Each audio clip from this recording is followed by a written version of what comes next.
Greetings everybody and welcome to Madrid Ball. I hope you all are doing great. Today in this video, we have some news regarding the contract situation of Ramos. It's time we talk about him and then we will talk about the situation of Martin Odegaard. There's a lot to discuss and let's get started. First, let's talk about the Ramos situation exclusively because there has been a bit of stir after some people tweeted and retweeted a few things which does give us a hint about how smooth the negotiations are going on. There's also some spicy transfer gossip, and we know these things happen in the transfer market, but I must say a lot of these gossips are just there to keep the fans engaged, and there is no credibility when it comes to such transfer news. So let's move on to talk about the events in a sequential manner. A few days ago there was a tweet by Alfredo Duro, who happens to be a Spanish journalist, and in his tweet he shared this picture and he said, "Someone will have to explain how and why we have reached this point, allowing your captain, one of Madrid's legends, to appear in absurd lineup of players who today can freely sign for any club." Now it's okay that Alfredo Duro, a journalist, came forward and he let know his views about the contract situation of Ramos. But the things got interesting when the same tweet was retweeted and shared by René Ramos, as you can see in this picture.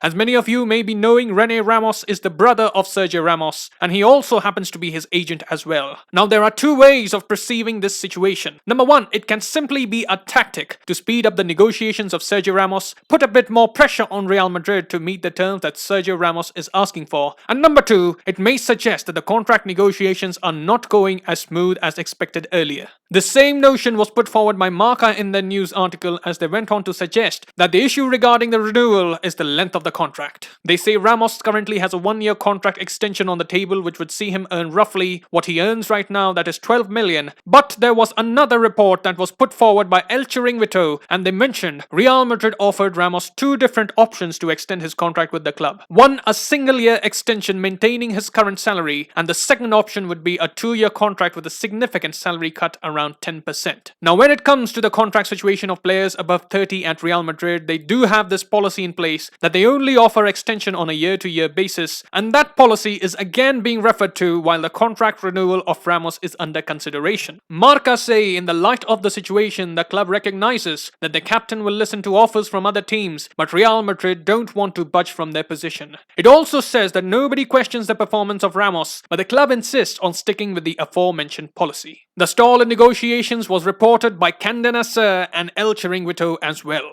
Now there was another rumor going around that since Madrid are not willing to accept the terms of Ramos, Ramos is growing more interested in the project of PSG. PSG, as per the rumor, has been trying to entice Ramos with a project in which they would incorporate Messi and Ramos in the side and challenge for major trophies. This piece of rumor has not been run by any major news outlet, but if you yourself analyze the things happening around the football world, you would notice that there is a very minor possibility of both Ramos and Messi ending up at PSG. Messi, in his very recent interview, had claimed that he was feeling much better at Barcelona after a turbulent summer, and he himself doesn't know where he is going to play next season. So I don't see how PSG are going to entice Ramos with just a minor possibility that they may end up creating a good team with him and Messi. A lot of things need to fall in place for this rumor to become a reality. Thus, I don't believe in this rumor at all. Moving on, let's have a look at the points of views of both Real Madrid and Ramos. First, let's discuss the views of the club. Now obviously we know that Real are very cautious about giving contract extensions to players above 30. The club obviously cites that the players are going to be beyond their peak, the players would face an eventual decline, and that is true in most cases. We cannot deny it. Secondly, there's the issue of the club finances being crippled due to the current situation, and that is why the priority of the club is to keep the finances in check. And thirdly, I feel like the Alaba transfer can be a move for the club to pressure Ramos and make him accept the terms and conditions that they are willing to offer.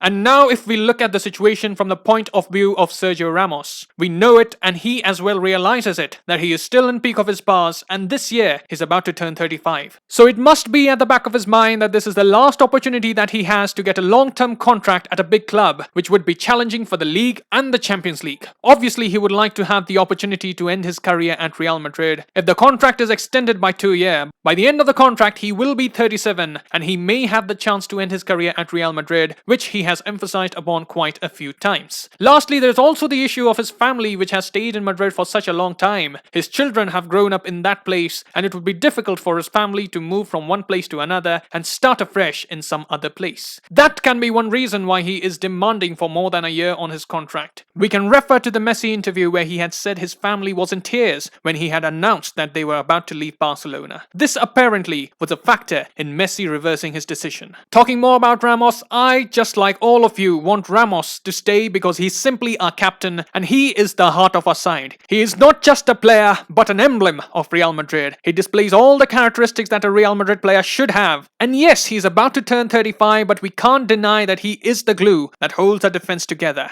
It's not good to see the situation dragging on because for many of us who have followed Real Madrid over the years, he has been the man who has been with us through the thick and thin. There have been many players who have come, conquered and left Real, but Ramos has stayed and he has continued to marshal the troops. He has been a part of our childhood and it's always difficult to part ways with someone whom you have grown up watching, whom you have grown up idolizing. The departure, no doubt, would be very painful. Personally, I would like to see a 2-year extension. He's still the best centre-back in the world and he is still good enough to be a starter for another year. And if the decline does happen in the subsequent years which the club is anticipating, we can have someone young and someone full of promise come in the summer of 2022. Then we can have Ramos as the mentor of the side in his final year and help the new young replacement to be good enough and fill in the shoes of an elite player. Now let's move on to the second topic of the video. Yes, we are going to talk about the struggles of Martin Odegaard. Obviously, he was the man who was personally requested by Zidane at the end of last year. His loan move was terminated when Zidane personally called him and asked him to be a part of Real Madrid's side for the 2020-2021 season. And when things like these happen, when a manager personally asks for a player, you generally see the manager backing the player that he requested. But as we all know, the minutes of Odegaard have been quite limited. In La Liga, he has participated in 7 matches up till now and has been on the pitch for a total of 233 minutes. You can see here in this picture, in the beginning of the season, Zidane opted to use Odegaard more often, but the last game that Odegaard started was in an away defeat against Shakhtar Donetsk, and thereafter, he didn't play a single match in the month of December. He was out with a muscular discomfort in the games against Mönchengladbach, Atletico Madrid and Athletic Club, but he has been on the bench for the full 90 minutes against Sevilla, Eibar, Granada and Elche. More recently, he was involved in the game against Celta, where he came on in the 85th minute replacing Modric on the right of the midfield. Now, even though Odegaard has been getting little minutes, I still don't think Zidane has lost his trust in Odegaard. There are a number of factors which have prevented Odegaard from getting minutes consistently. First of all, he has suffered some injuries which have prevented him from being available for selection on a regular basis. Then his numbers to an extent can also be a factor. In the chances that he has got this season, he does not have any assist or goal against his name. But the most important factor has to be the resurgence of the trio of Kroos, Casemiro and Modric. A few months earlier, many had this belief that we needed to move on from the Kroos, Casemiro and Modric trio. There were some doubts about this midfield. The midfield did struggle to dictate things against big sides. If you remember the Man City game, that could be a reference point. But this season, we have seen the rejuvenation of this trio. If we have a look at the position that Odegaard is comfortable playing in, there are 3 positions that he can play in. He can either play on the right of the midfield, then he can play as a winger on the right, and lastly, he can play in the attacking midfield role.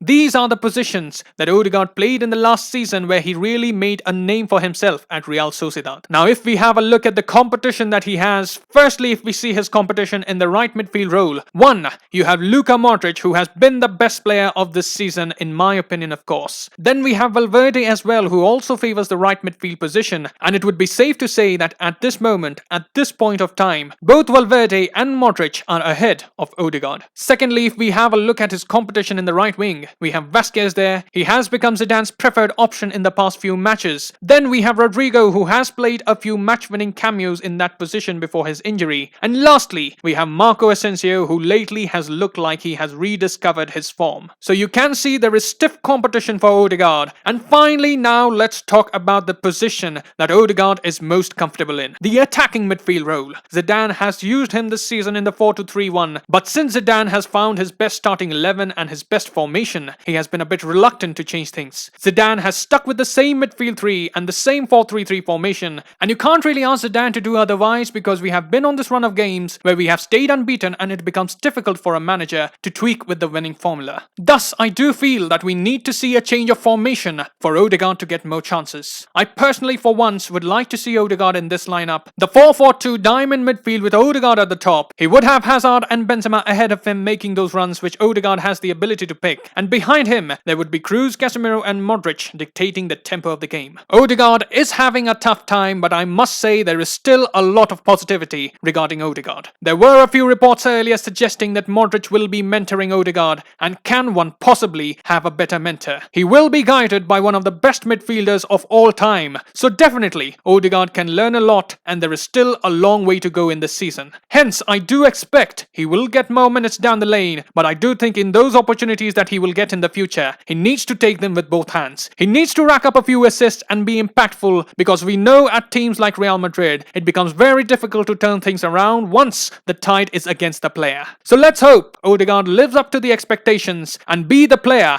that we all aspire him to be. And that is all I have in this video. Do let me know your thoughts on the Ramos and Odegaard situation. These are the two burning topics at the moment, and your thoughts in the comment section will be appreciated. I will see you soon. Till then, take care. Glory to Madrid, and as always, Hala Madrid.